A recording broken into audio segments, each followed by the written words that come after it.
Sejam bem-vindos a mais uma palestra virtual do Centro Espírita Jesus de Nazaré. Agradecemos a companhia de todos e agradecemos primeiramente a Deus nosso Pai, que permitiu que estivéssemos juntos nesse momento. Pedimos aos Espíritos benfeitores que nos acompanhem nessa nossa reflexão e a partir daquilo que tivermos entendido, possamos aplicar no nosso dia a dia. Que aquilo que nos seja esclarecido sirva de consolo, de alívio e que possamos, quem sabe, a partir da compreensão, ajudar a outros também a compreender. Agradecemos a doutrina espírita que nos esclarece e nos dá incentivo no nosso dia a dia.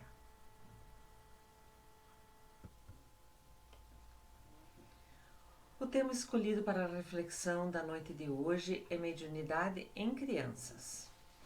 E esse assunto ele está embasado no livro dos médiuns, no livro Nossos Filhos são Espíritos e no livro Vivência Mediúnica.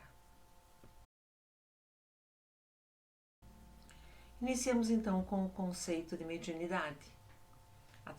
De acordo com o livro Vivência Mediúnica de Manuel Filomeno de Miranda.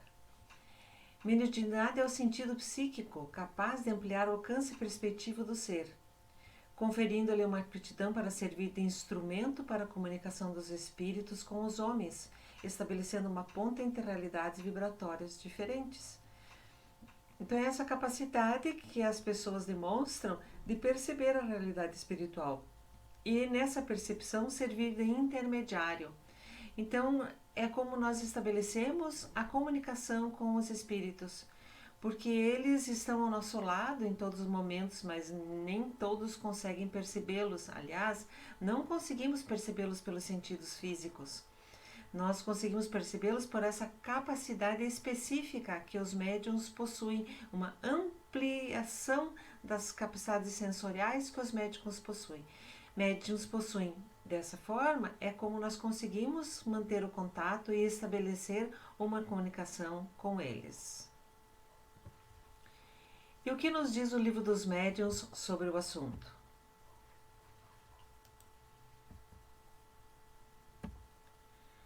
O livro dos médiuns nos diz que mediunidade é uma faculdade inerente ao homem, que raras são as pessoas que não possuem dela algum rudimento. Dessa forma, podemos considerar que todos são mais ou menos médiuns. No entanto, assim são considerados somente aqueles que apresentam efeitos patentes de certa intensidade, ou que demanda uma organização celular compatível. Então, apesar de termos essa capacidade de percepção, nem todos conseguem tê-la de forma ostensiva, ou muitas vezes nem conseguem perceber que a possuem. Então, os médiuns sabem que são médiuns, por quê? Porque essa percepção, ela se dá constantemente de forma ostensiva, alguns com mais intensidade, alguns com menos intensidade, mas é algo que é realmente percebido sempre. Então esses são os considerados médiuns e eles têm uma organização celular compatível, ou seja, o médium nasce com uma predisposição orgânica para que esse intercâmbio aconteça. Então o médium nasce médium e ele será médium se ele tiver essa capacidade.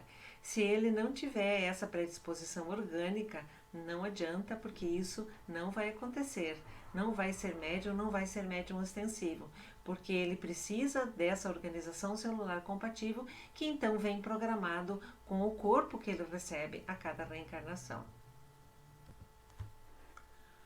As crianças podem ser médiums?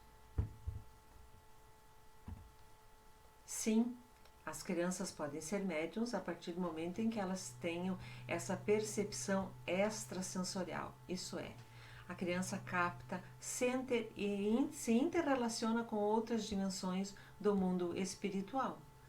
Então ela vai apresentar, quando criança, essa capacidade.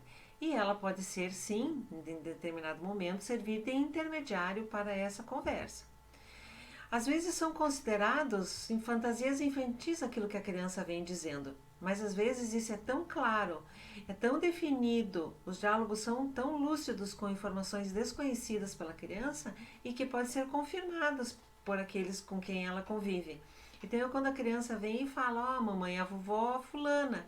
E a mãe diz, mas quem é a vovó fulana? Ah, mãe, é a tua mãe. Ela está dizendo isso, eu conversei com ela, essas questões todas assim.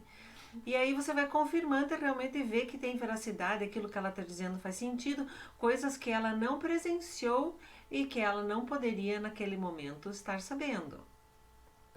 Existem também crianças que trazem recordações de vidas passadas e que podem ser comprovadas através de pesquisa. Citamos o livro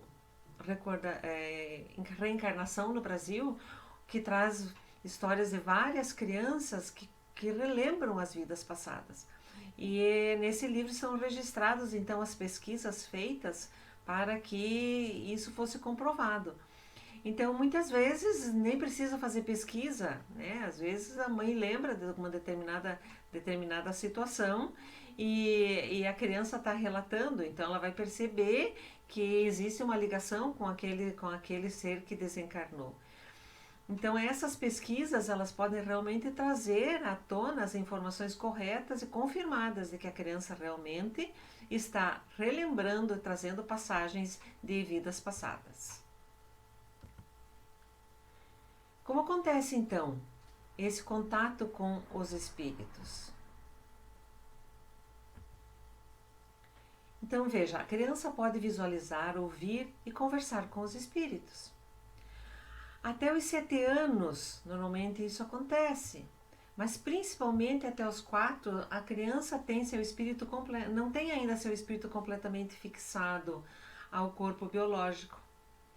Então, existem janelas psíquicas abertas em função dessa situação em que ela se encontra.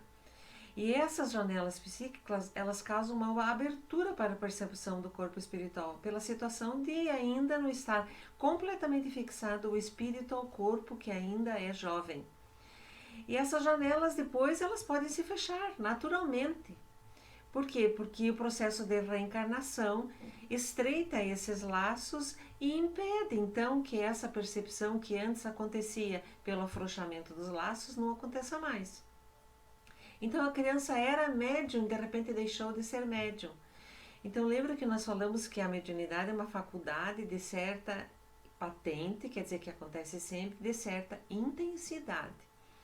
Então, a criança, na verdade, ela tinha uma percepção extrasensorial porque a situação do corpo dela ainda estava, né, nessa situação. Mas não necessariamente que ela fosse médium. Ah, mas isso pode acontecer depois do adulto? Pode voltar depois do adulto, como pode nunca mais voltar. Então, o que a criança apresentava quando pequenininho, depois nunca mais vai apresentar. Então, não era necessariamente um processo mediúnico, mas sim um processo de ampliação da percepção da criança em função da tenra idade. Como agir, então, os pais irresponsáveis diante dessa realidade?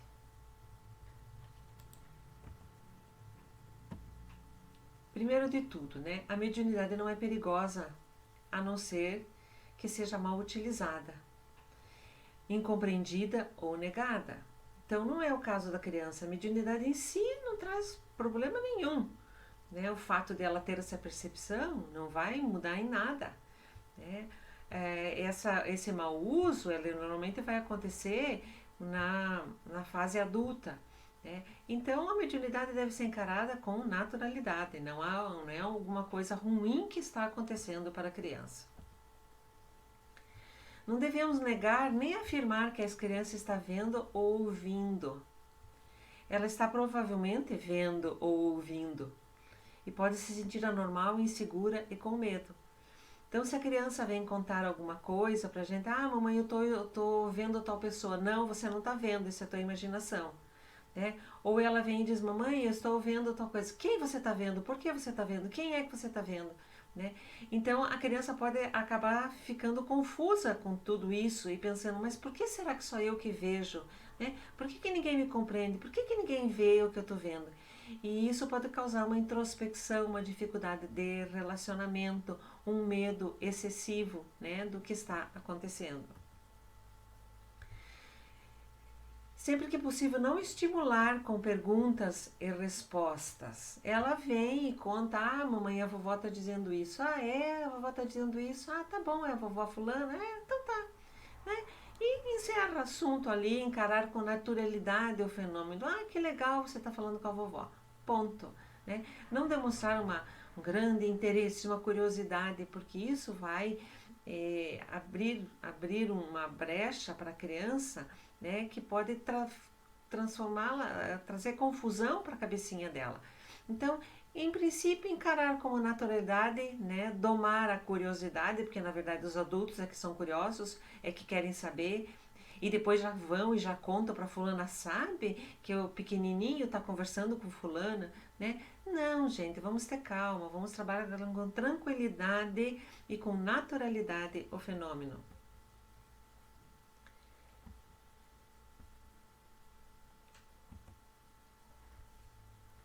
Procurar identificar o nível moral da entidade.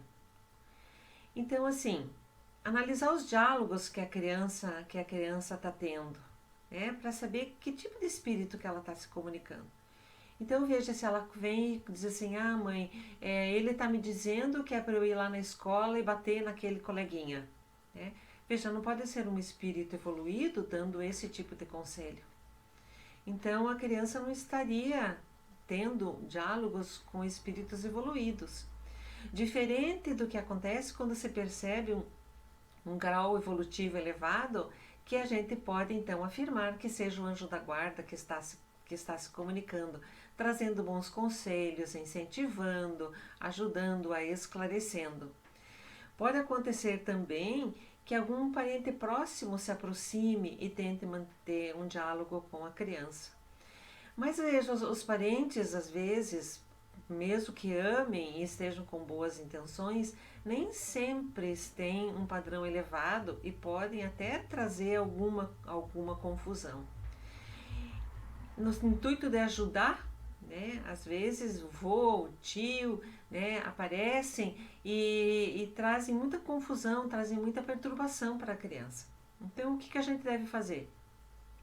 Tentar manter um diálogo aberto, né, com essa entidade, né, mostrando que a gente compreende a situação dela, fazer orações para que ela possa ser esclarecida também, porque simplesmente pedir que eles sejam afastados ou até participar de rituais que prometem esse afastamento não é adequado, porque o espírito ele só vai se afastar quando ele estiver esclarecido. Então, é através do diálogo e da oração que nós podemos fazer para esclarecer tanto a criança quanto a entidade que está se comunicando. Se tratar de um espírito sem responsabilidade ou perturbador, solicitar o amparo do anjo da guarda. O que seria um espírito sem responsabilidade ou perturbador? Veja, não seria necessariamente um espírito mau, mas um espírito brincalhão. Está percebendo que a criança está vendo e ele vem e se apresenta. E às vezes a criança se assusta, né? Diz, mamãe, eu estou vendo um monstro, né? Mamãe, ele aparece aqui para mim com uma máscara, mamãe, ele não sai aqui do meu lado, né? Então, às vezes, o que causa um pouco de diversão para a criança, para a entidade, tá causando muito transtorno para a criança.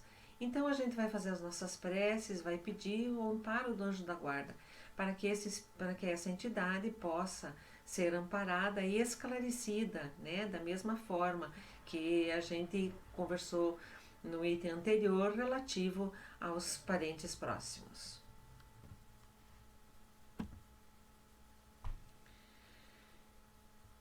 Encaminhar a criança para a terapia do passe da água fluidificada. As casas espíritas possuem horários definidos para essa atividade, assim como também possui um horário definido para o plantão fraterno, ou seja, aonde os pais podem ir lá, conversar, esclarecer, pedir orientação sobre o que fazer nessa situação.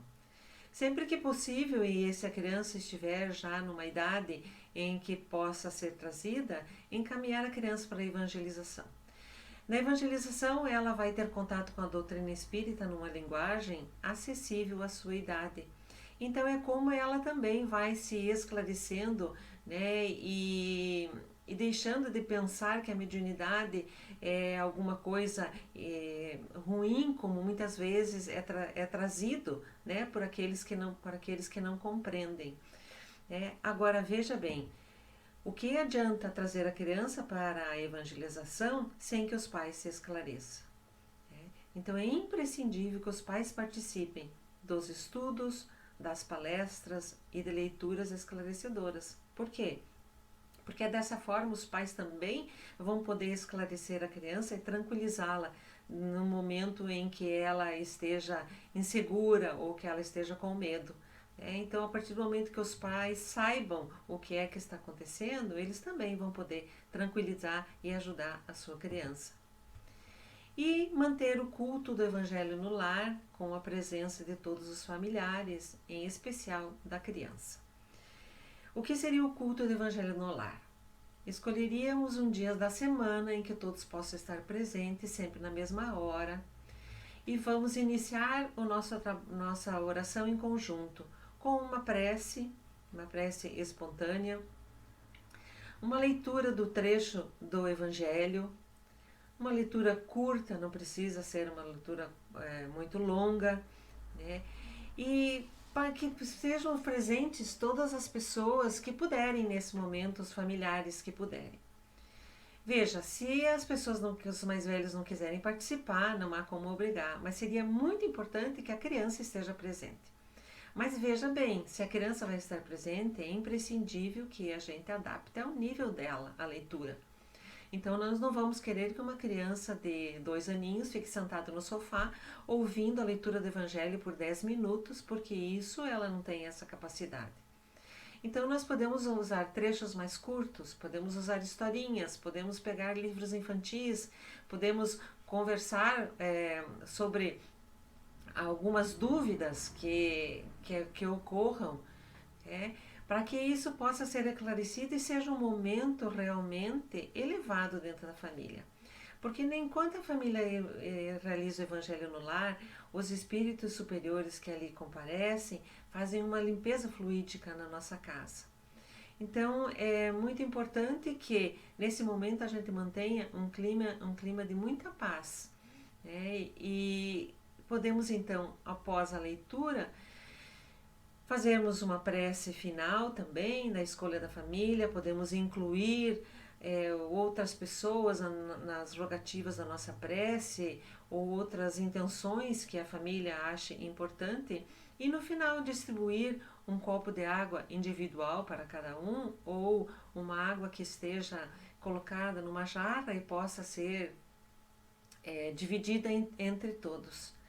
Então, esse é um momento especial da família em que nós podemos, digamos, purificar o nosso lar e dessa forma termos o nosso entendimento ampliado para podermos lidar com a situação em que estamos vivendo.